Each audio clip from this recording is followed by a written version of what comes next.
So first I'll just take you through the location. As we know, Wales Estate is on the West Bank, and it's about 3 miles south of the Demerara Harbour Bridge. I'll touch on the business and employment and the catchment areas that constitute Wales Estate. The demographics, as we all know, they are the primary employment. People work on the estate. They have cane and cash crop farming, and quite a few have urban employment working in the city.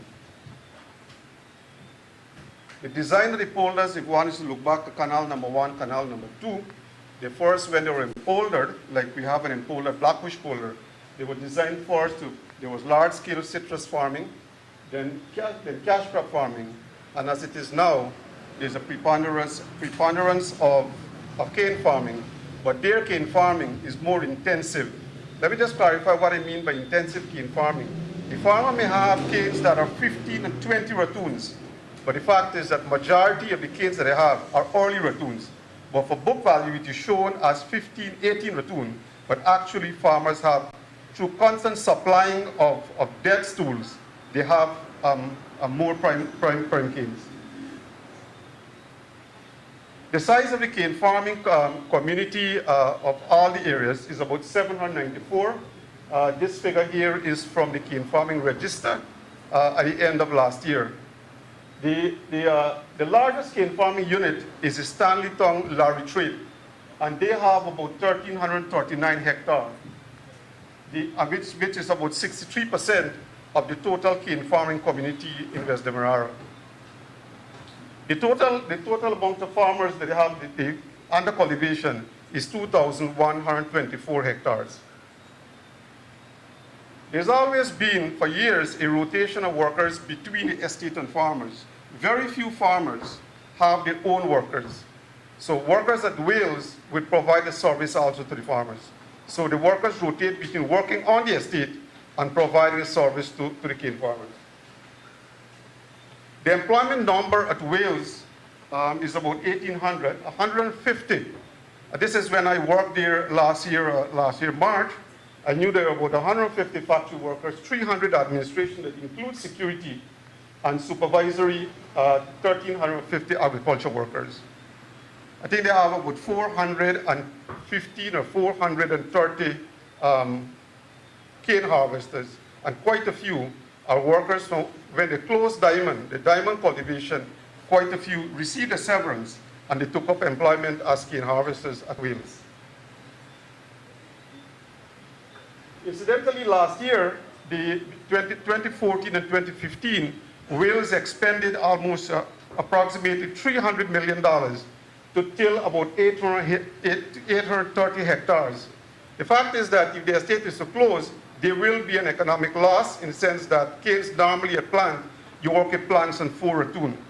So these canes planted in 2014 and 2015, if the cultivation is to go out at the end of this year, canes will be going out at 1st ratoon. Some canes will be going out at 1st ratoon, and some will be, and that is this 830 hectares between 1st and 2nd ratoon. I'll use abbreviated GV. GV means Wales.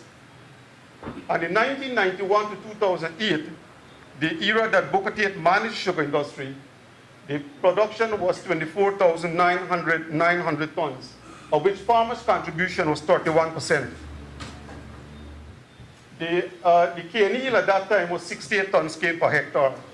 Incidentally, just to compare what goes on between the two West Demerara estate, High Flood, which is called ICBU, High Flood estate produced 24,280 tons in the same period, but they had no farmers. Wales in 2009 to 2015, this was when after Booker Tate left, under local management, Wales production plummeted to 20,700 and farmers' production goes up to 51%.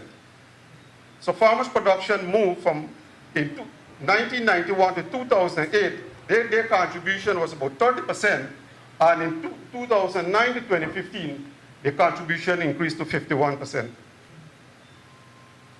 The cane yield dropped to 51 tons cane per hectare, which means, therefore, for the first era compared to the second era, there was a drop in yield of 18 tons cane per hectare. Ladies and gentlemen, this year was a problem. a drop in cane yield. In the same period, Highford Estate made 20,790. So their production come down also. And they only benefit from farmers' cane in 2015. Production between the two estates, therefore, has been the same between the period 1991 to 2015.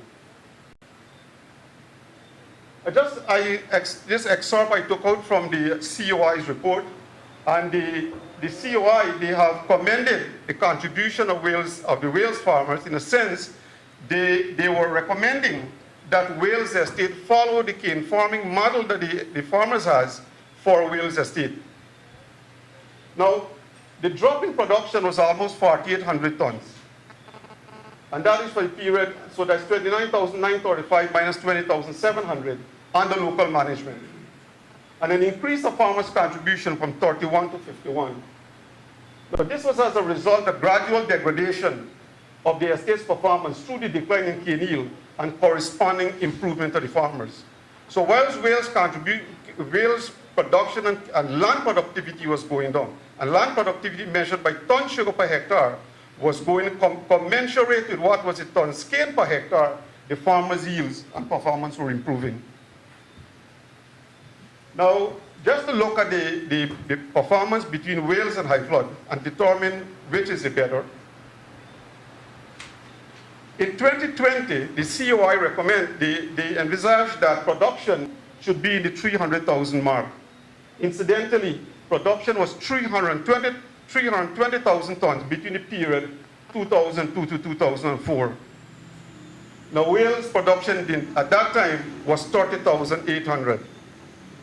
The highest of 331,000 tons was achieved in 2002 with 18,800 workers and 9,500 harvesters. I think now the sugar company do not have more than 7,200 harvesters.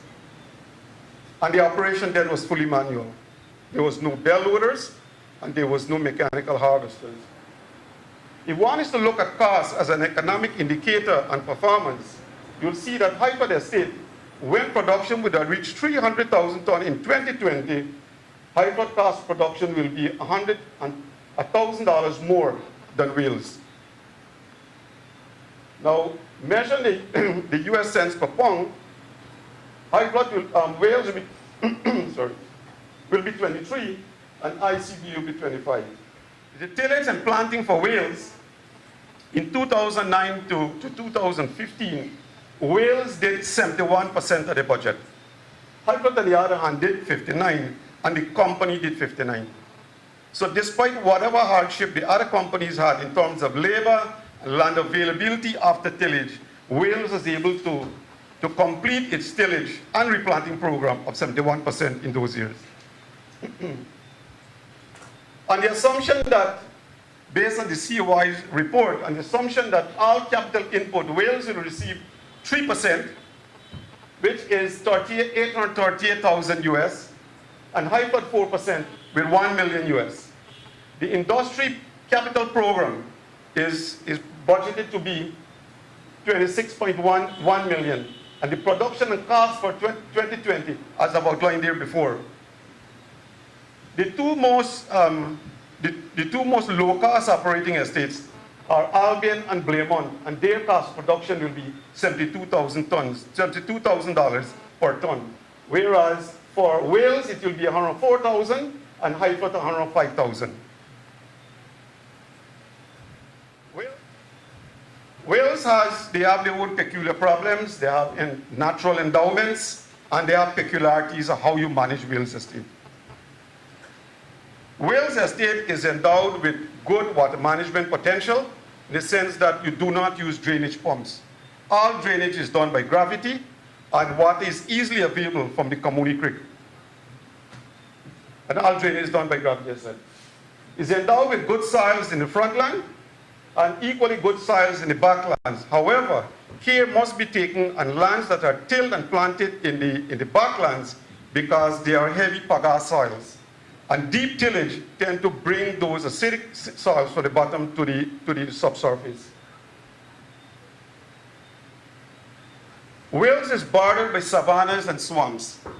The Borosiri Conservancy is immediately behind on the west of Wales Estate. One of the biggest problems Wales has had over the years, and if left unmanageable, is rodent control. Rats could equally devastate the estate, as has happened last year and 2014. Massive devastation of prime canes by rats. The problematic weeds that they have is what is called the tanner grass, and is equally problematic at High Flood Estate. It is a high-cost area in weed control. It is not controlled so much by manual weed control, but more so by chemical. Their large tracts of cane lands have infested with weeds in the last couple of years in very prime Ratoon. I have seen when I was there last year, February and March, I was appalled to see the state of the cultivation and first and second Ratoon canes with a huge amount of blank spots and the large infestation of weeds. The decline of production has to some extent been attributed to poor agriculture management on the estate, where field sanitation, rodent and weed control is concerned. The endowment at Wales is that you could always have a regulation between cane farmers, cane supply, and that of the estate to maintain continuity in grinding. You do that every morning as a cane harvesting routine, so that you end up that whatever time that you grind is continuous grinding. The cultivation is very accessible. It is long in going north-south and is very narrow going east-west. As such, that accessibility of taking workers aback is better than most of the estates. It has a stable workforce. The sense that they've been able to maintain the amount of cane cutters that they need, and as I said, they've been supplemented by those from Diamond. And these workers, as I said, have been shared between Wales Estate and the farmers. There have been continuous competition for these laborers, but the fact is that for the same purpose. The farmers would poach the estate workers after they finish work in the afternoon, but at the end of the day, the workers work at the estate in the first part of the day, and the latter part of the day, they work with the farmers. Despite its age, the factory has held up to a sustainable throughput of over 100 tons cane per hectare, 100 tons cane per hour. And given the flexibility of maneuvering between estate and farmer cane, as I said, you could regulate for continuous grinding. I believe there's a lack of capitalization over the years has contributed to the present state of the factory.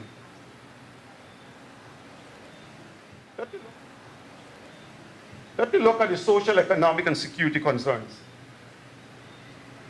There is a lack of employment opportunities in that part of the country. The fact is that most of the workers from Wales Estate are going from Port Drying all the way to Villaforce and Free and Easy into the Canal 1, Canal 2, and Larry Strait area. I believe to really have an accurate and fair assessment on the effect of the closure, a social impact assessment should have been done.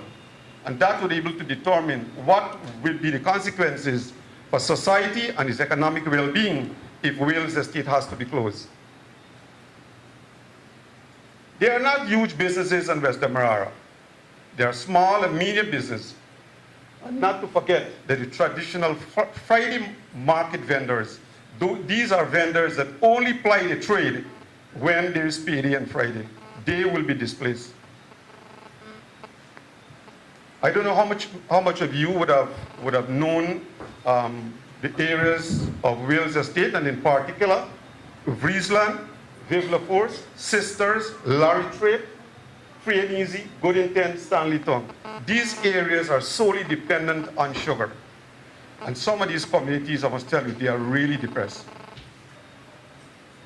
The population of communities within the estate is about 107,000. And that figure was garnered from the 2012 preliminary population census. There is a high incidence of substance and alcohol abuse. To this day, Wales suffer from that scourge of being unable to deal with workers who smokes marijuana going to work who smokes marijuana at work, and the fact is that there are problems between workers and supervisory staff, where staff are unable to bring some kind of discipline to the workers because of this problem. Now, one has to look at the security of the estate's asset. Not only the factory and agriculture infrastructure, but also the maintenance of the housing stock. The housing stock of Wales Estate line from the estate on the east and west end of the road, and that would have, if the estate has to be closed, then that will entail security expense to secure those assets. And not to forget that if they're left unattended, it will tell on the ambience of the community. Now, the way forward. The fact is that I can only read what I'm hearing all the time, is that who will fund the development of cane lands if we go into any other crops or any other diversification ventures? The fact is that has there been a feasibility study in this venture? If we go get into cash crop farming, processing of the fruit, or are we going to find reliable market? Now, if you have to allocate the land enclosure, there must be some concern on the criteria that we use for land allocations. It is going to be to the workers based on the service, or is it going to be tendered to the public? Now, we need to factor in the cost, as I said earlier, the cost of the maintenance of the housing stock. At some point in time, it has to be disposed, whether it be disposed by public tender. Whatever we are doing at Wales now, in my long tenure as Industrial Relations Director and HR Director, I think that the company would need to, in dealing with the unions, they need to exercise a lot of tact and preparedness. It is a highly sensitive issue, and they need to be handled with extreme care, how we communicate and have worker management engagement. Now, there will be enclosure, a number of highly skilled staff, both field, factory, administration. The company probably would have to look at placements. Or is it a case that they will have severance, or you will take the overstaffing and allow attrition to have its course? One of the options that has been on the table has been the look at the viable option of privatization. From local consortium that's made up of existing farmers, of course, we can't deny the farmers if a consortium is formed, and the private sector and or private individuals, so that we can continue producing sugar at Wales. If you have to go to severance, and we have to take what it will cost if you have to severed workers, I mean, I'm pretty sure that the company will be able to absorb some at High Flood Estate. But conservatively, if you have to, let's say, 1,500 workers have to be severed, then who is going to fund the severance expense of 675 million? And I use a very conservative weekly wage of 15,000. If I use the COI middle income wage, it's going to pass 850 million.